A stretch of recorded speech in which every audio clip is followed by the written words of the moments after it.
যত ডিজাইন আছে আমার এই সার্কেলের জন্য বাইরে না যায়। এইটার এই দিকে বাইরে যাবে না, এটার উপর এই নিচটা বাইরে যাবে না।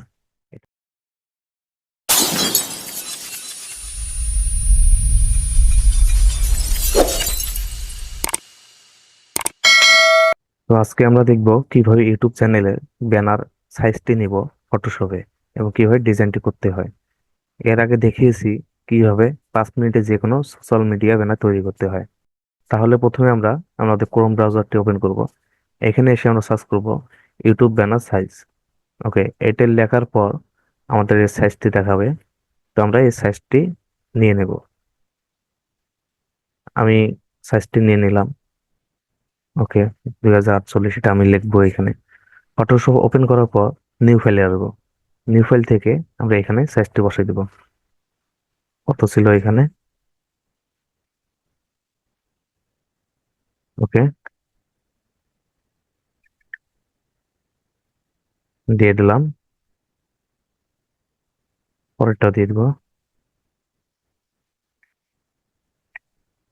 সাইজটি দেওয়ার পর আমরা ক্রিয়েটে দিব। তাহলে আমাদের সাইজটি নিয়ে নেবে। তো এখানে আমাদের আরেকটি কাজ করতে হবে। আমরা আবার ক্রোমে আসবো। ক্রোম এসে, এটা তো সার্চ দেয়া আছে, জাস্ট আমরা ইমেজে ক্লিক করব। ইমেজ থেকে এখান থেকে আমরা যে কোনো একটি ছবি ডাউনলোড করে নেব অথবা কপি করে নেব। তো আমি এটা নিলাম, এটাকে আমি কপি করব। কপি করার পর আমি ফটোশপে এসে এটাকে পেস্ট করে দিব। Control V। পেস্ট করার পর এটাকে আমি এই সাইজ বরাবর নিয়ে নেব। তো আমি কন্ট্রোল T দিলাম, দিয়ে এটাকে বড় করব। ওকে, আর একটু বড়।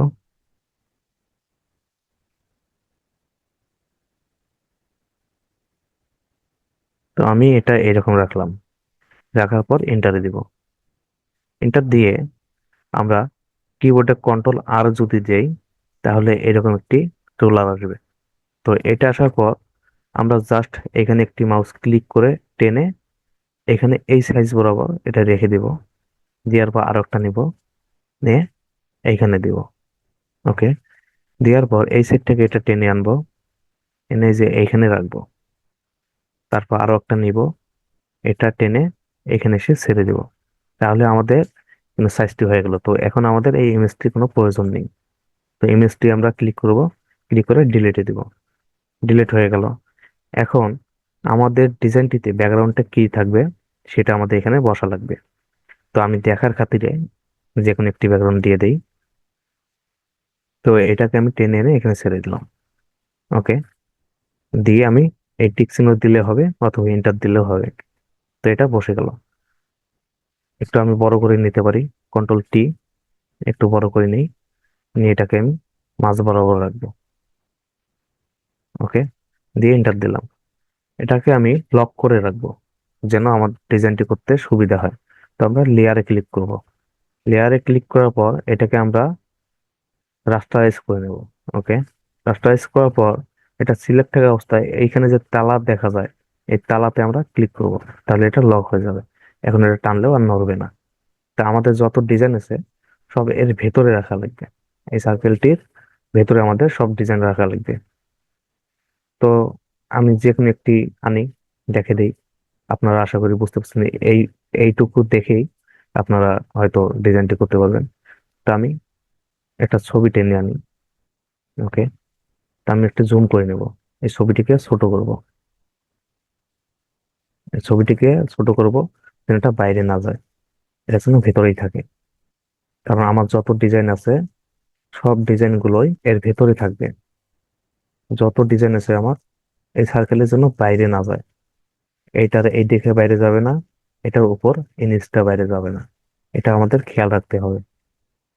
ওকে, তো আমি একটু উপরে তুলে নেবো এটা ছবি। তো আমি এই বরাবর রাখলাম। এটা আমি মাঝে রাখবো। ওকে, রাখার পর আমি এন্টারে দিলাম। এখন চাইলে কিন্তু আমি এটা সাইডেও রাখতে পারি।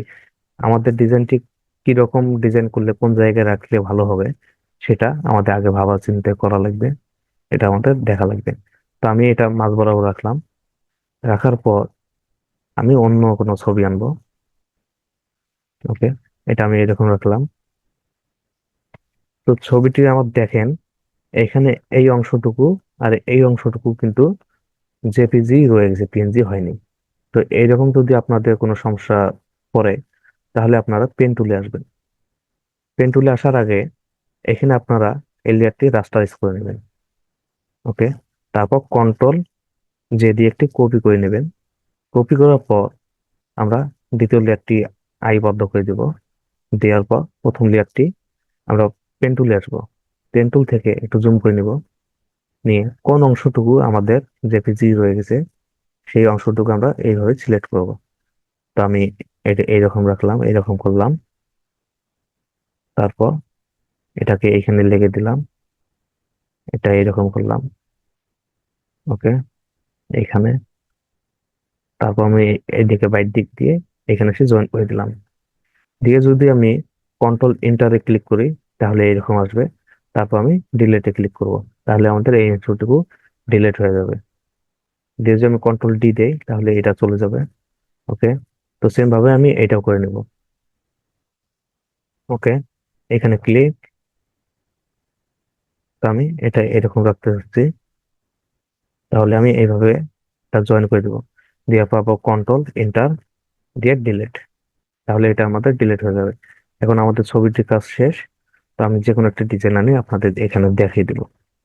ওকে, আবার আমি ফাইলে গেলাম। ফাইল থেকে এটা আমার পিএনজি আছে, ধরেন আমি এটা দিব। তো এটা আমি টেনে আনলাম, জুম আউট করে নেব। তো এটাকে আমি ছোট করে নেব একটু। এটা ছোট করাবো, আরো একটু ছোট করব। ওকে, এরকমটা রাখার পর আমি এটা কোথায় রাখতে যাচ্ছি সেটা আমার উপর নির্ভর করে।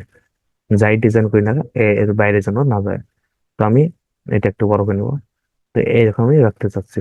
তো এইরকম রাখতে চাইলে এরকম দিয়ে আমি এন্টার দিব। ওকে, তারপর আমি এটা আনবো। এটা এনে এটাকে আবার ছোট করা লাগবে। ওকে, এটাকে আমি একটু ছোট করলাম, আরো ছোট করব, একটু জুম করে নেই। তা আমি চাচ্ছি এটা এরকম থাকবে। তো এরকম রাখলাম। যদি আপনাদের কোনো লোগো থাকে এই সাথে দিতে পারেন। আমি জাস্ট আপনাদের বোঝানোর জন্য এরকমটা ডিজাইন করলাম। আপনারা এখানে আপনাদের লোগো দিবেন, আপনারা যা টাইটেল দিতে চান দিতে পারেন। তো এগুলো বসার পর আপনারা করবেন কি, আপনাদের একটাই কাজ, জাস্ট আপনারা এখানে সেভ দিবেন। সেভ দিলে ডিজাইনটি হয়ে যাবে। কিভাবে আপলোড করা লাগে সেটা আমি এরপরে দেখিয়ে দেব। তো ভিডিওটি ভালো লাগলে সাবস্ক্রাইব করে পাশে রাখবেন। ধন্যবাদ।